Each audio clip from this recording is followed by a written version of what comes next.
Please join me in Gasho. Namandavs, Namandavs, Namandavs, Namandavs, Namandavs.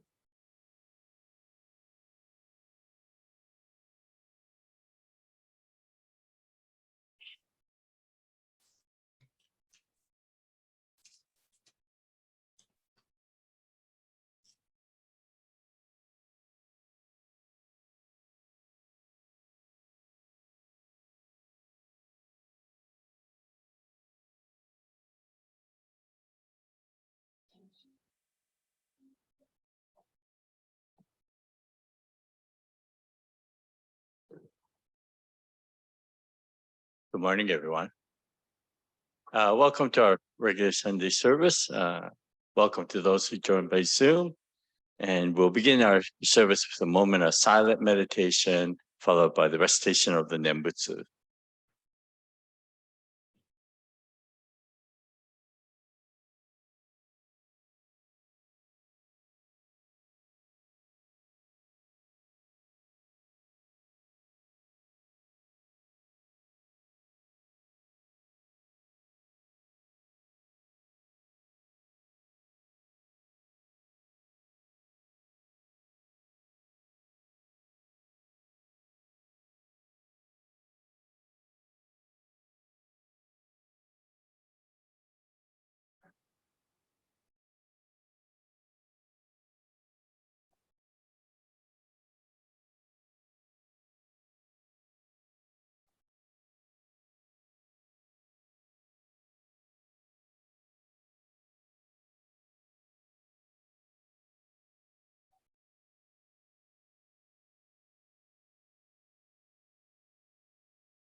Namandavs, Namandavs, Namandavs, Namandavs, Namandavs.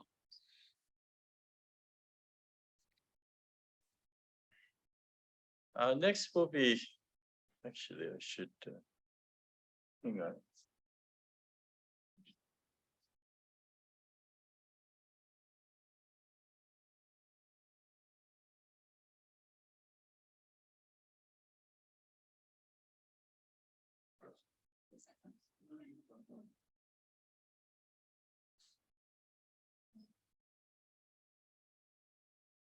Next will be reading together our pledge. It's unfortunately, I haven't put it in the booklets yet. So it's on the screen. Roy says he might have difficulty reading the screen from there. But we'll read our pledge together. Our pledge. Breaking out of my shell, I shall carefully share a warm smile and speak gentle words, just like the kind Buddha. Not becoming lost in my greed, anger, and ignorance, I shall be open-minded and act accordingly, just like the calm and peaceful Buddha. Not putting myself first, I shall share in the joy and sadness of others, just like the compassionate Buddha. Realize the gift of life we have received, I shall live each day to its fullest, like the Buddha who continues to emancipate all. Namo Amida Butsu. Namo Amida Butsu. Namo Amida Butsu.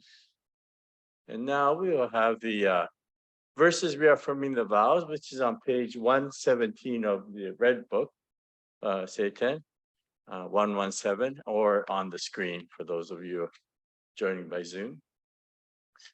Namandavs, Namandavs, Namandavs, Namandavs.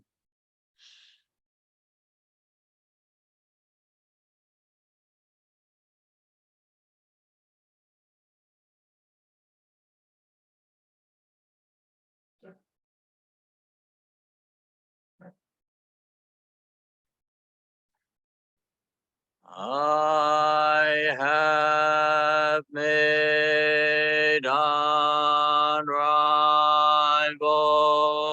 vows and will reach the highest path.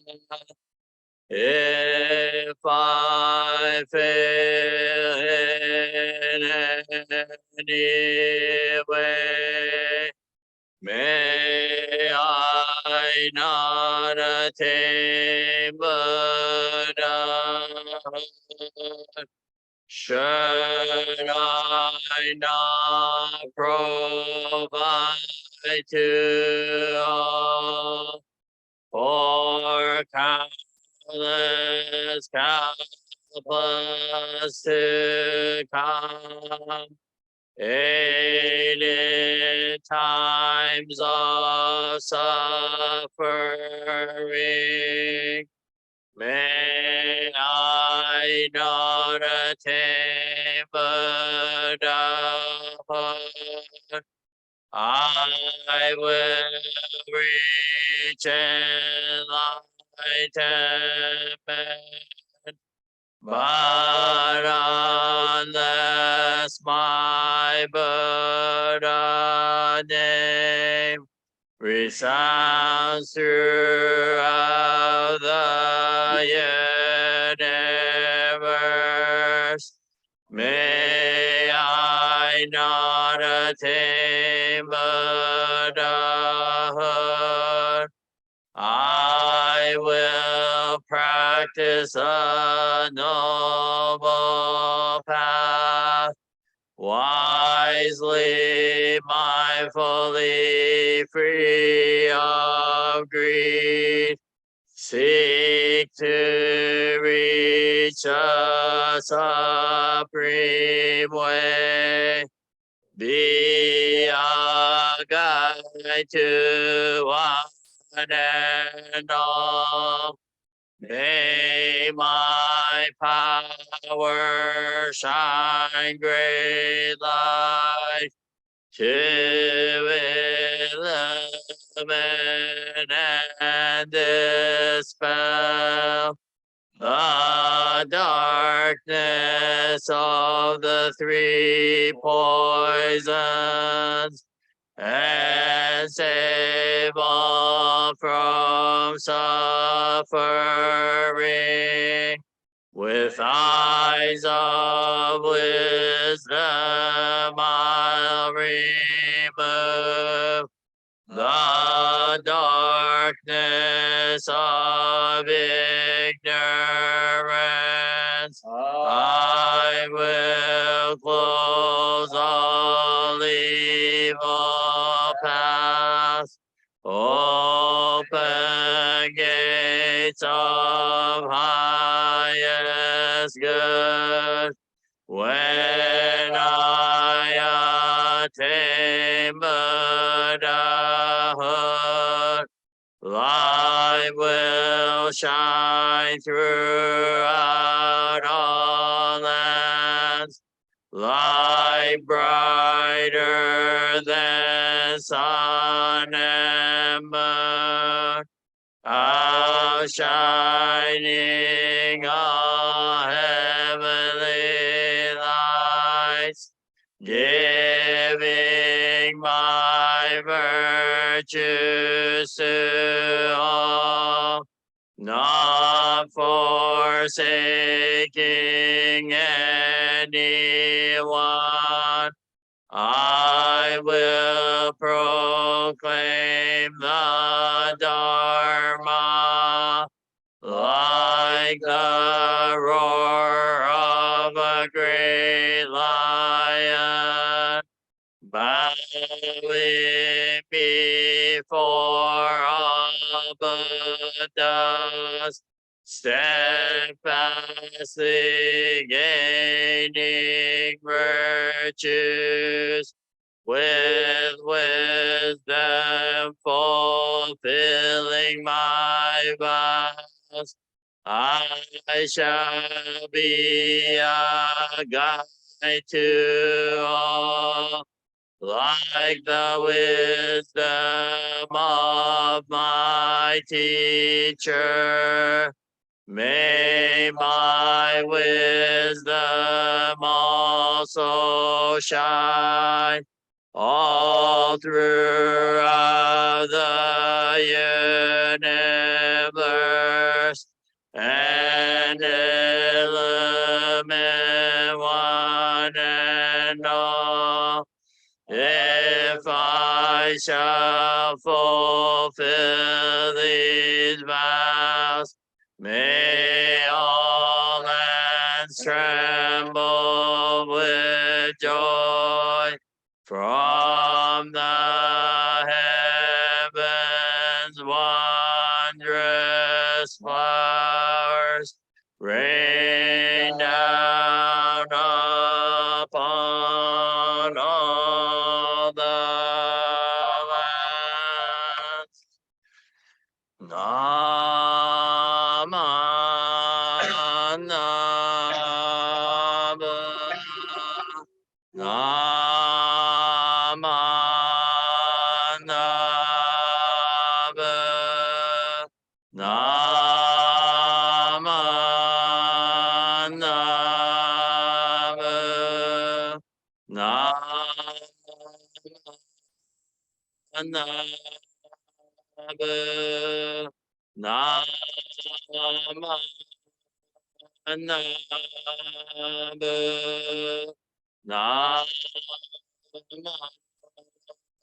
Naman Naman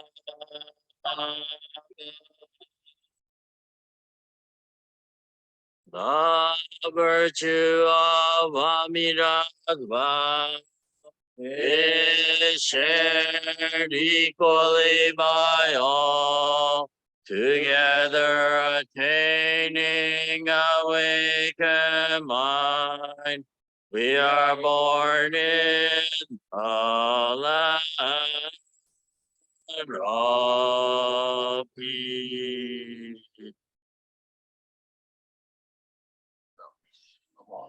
Namanavs, namanavs, namanavs, namanavs, namanavs.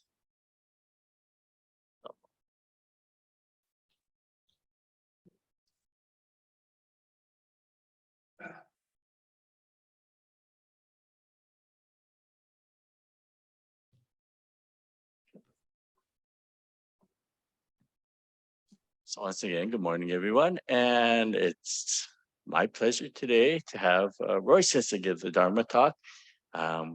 He's given me a little break. I have to go to the temple golf tournament after this service. So Roy said, well, you take it easy today. So he's going to give the Dharma talk. 先生お願いします。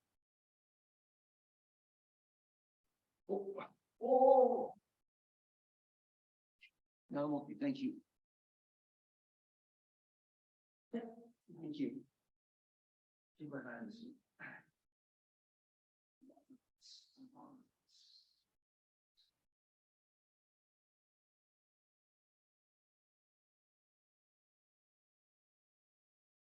Morning, everyone, and thank you for coming, everybody.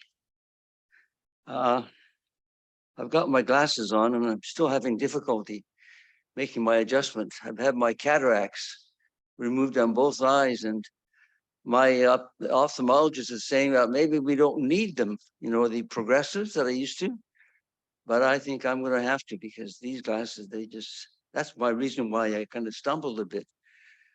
So, eyes are so important. It's like, the senses that we have, we think we can take things for granted, but when you lose one or have the incapacity of another, it's difficult.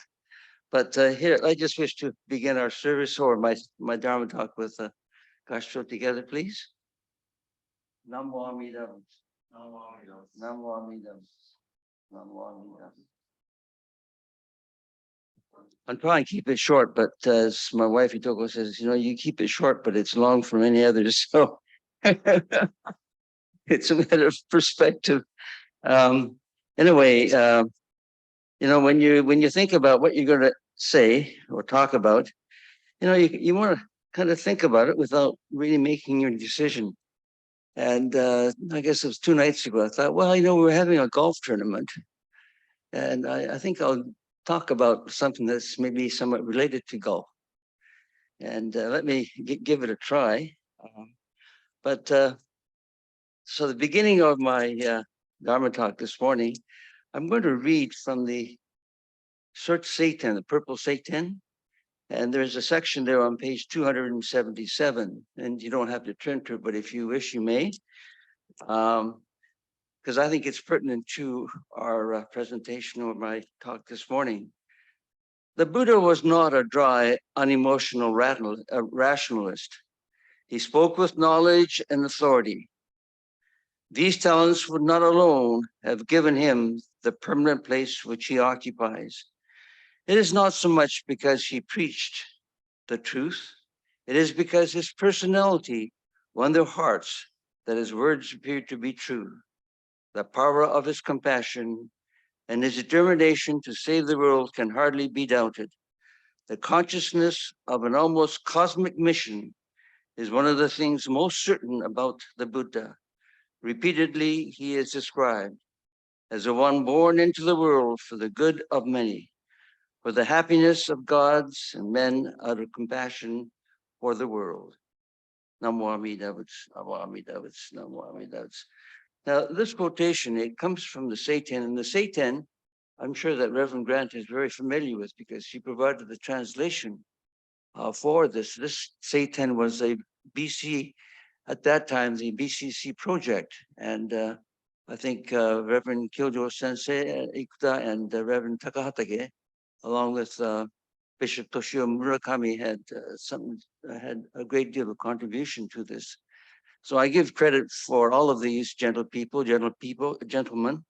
for this quotation. The reason for this again is because I'd like to introduce a very famous sports figure. And in fact, many of you probably know of him, the golfer by the name of Tiger Woods. And he was not only an outstanding, well-known golfer, but he was also a Buddhist that many perhaps are not aware of. He was born to Tida, her name was Clotilda, a Thai Buddhist, and her husband, Earl Woods. They met in Bangkok when he was stationed there as a Navy SEAL. They met, and when he was transferred back to the United States, she joined him, and they got married in the United States, and hence the birthplace for Tiger Woods is the United States. In reading about Tiger Woods, it is really interesting to note that Tita Woods, his mother, had a tremendous influence on his behavior, on his attitude towards life. And as a child, he said that his mother would take him to the temple, whichever temple, which I don't know which one it was, but the source is that yes, whenever possible, he would join his mother as a child going to a temple. And that the mother's influence was so strong that discipline, respecting elders was a real important principle, according to Tiger Woods when he was interviewed on CBS. Let me just share with you a statement that he made. This is separate from the CBC or CBS TV interview that he had about 2 years ago. But anyway, this is what he says. I chose to follow the Buddhist faith. It teaches me to stop following every impulse and to learn restraint. I like Buddhism. It's a whole way of being and living. It's based on discipline, respect, and personal responsibility. Buddhism teaches that a craving of things outside ourselves causes unhappiness and pointless search for security. Obviously, I lost track of what I was taught. And he's referring to many situations. One, I guess it's his unhappy marriage with his wife and leaving the children with one parent only. And I guess the other one, most serious one, was the accident that he had when he was driving, as they say, under the influence of something, and he almost lost his life. And it's almost like a cathartic experience that he had when he spoke about himself and about his relationship with Buddhism. Now, referring to the interview that he had on CBS TV, I don't know if some of you heard this or not, but I listened to it and I scratched these notes because I thought, wow, this is what he's saying. And these are the notes that I scratched on my pad. And it went like this. I vowed to return to Buddhism, which guided my life since childhood. I was raised a Buddhist and actively practiced my faith from childhood until I drifted away. Buddhism taught me that the creation of things causes unhappiness. It is important to look at my spiritual life and keep things in balance. I don't believe that human beings can achieve enlightenment because humans have flaws. Now, when you really listen to him and really study the words that he just spoke, there are three stages. The three last lines that really caught my interest. And, some of the people who listened to him, they kind of said, well, as part of a side interview, oh, there's a cynic. He's a cynic and he's got all the wealth and richness and whatnot. And this is a way of rationalizing his behavior. And there are others who said, no, I think that he is very, very sincere. And I, for one, felt that he was very, very sincere in his words, particularly the last three statements, which I just read. And the third to the last one is creation of things causing unhappiness. I mean, this is a principle of attachment, isn't it? And what happens when you become too attached to something or someone? There is difficulty when there is separation. There is suffering when there is separation. And I think that's a very, very strong, important Buddhist principle. The other one is looking at my spiritual life and keeping things in balance. We all realize that balance is important because it creates that harmony, not only within us, but with others. And without this harmony, we have total dysfunction in our world and even within ourselves. And so, we hear Reverend Grant often talking about people coming to this temple on a Sunday, sitting in quiet solitude in this kondo. It's a time for us to reflect in a quiet atmosphere because, we're all so busy in our lives. And I think that that's what Tiger Woods was referring to. So harmony through introspection. The last one here, enlightenment being unachievable because humans have flaws. I mean, those words, they ring very, very clearly, don't they? And this is almost Shinran-like in his statement. I mean, how many of us heard about Shinran admitting to himself his flaws, claiming himself to be that passion-filled, craving, self-disposed individual? He declares himself as a bumbu, as a bald-headed, ignorant person. Without saying it, this is what Tiger Woods is saying to himself. Yes, I am that person with fault. But I wonder whether he would have realized this if he hadn't had this accident. And so it comes back to the importance of self-reflection and introspection.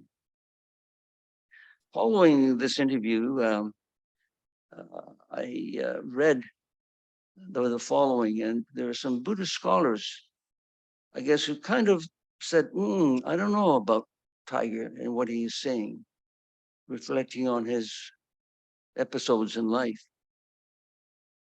But I think there is forgiveness and redemption as principles of Buddhism. And I think that the suffering that he had undergone was an important message for him. It's an important experience for him. There's a very simple word in Japanese. It's called kuro ga takaramono. Kuro means hardship. But hardship also brings about happiness. Kuro ga takaramono. Suffering is a treasure. And so when you put the two together side by side, it's a juxtaposition. Suffering brings about happiness, or is a treasure. Without suffering, would you know what pleasure is? And vice versa. And so when we see things side by side in contrast, there's balance there, but at the same time, we see the importance of each individual, each item in that comparison. And so I think that Tiger Woods came to that realization that it's just suffering that brought about a greater understanding of Buddhism. And, we can read about it, we can talk about it, but until we experience it, it's really difficult to come to that conclusion. And Tiger Woods, I think very sincerely came to that conclusion. And without saying it, I think that what he was doing was summarizing the Four Noble Truths. The fact is, there is suffering, but there is an end to the suffering. And that we must know what and how to bring about relief of that suffering. And so that's what he was espousing. I'm going to conclude my presentation this morning. As I said, I'm going to keep it simple. And I wish all of the people who are golfing today, I've got two people in front of me right now who are going to be out there golfing, and either one of you will have a hole-in-one on the 15th hole, or I think that's a 326-yard hole, isn't it? I think so. There's one little hole there, which is quite long. And Lester here, he's going to get a hole-in-one today, right? All the best to the two of you, and all the best to the other 70 golfers who's going to be out there in that, well, not blazing sun, but it's hot. But enjoy it very much. And so with those words, could you please put your hands together, and I'm going to read this very, very simple statement from the Tanisho. Even the good people attain birth in the Pure Land. How much more so the evil person? Namo Amida Butsu. Namo Amida Butsu. Namo Amida Butsu. Thank you all, and thank you again for coming.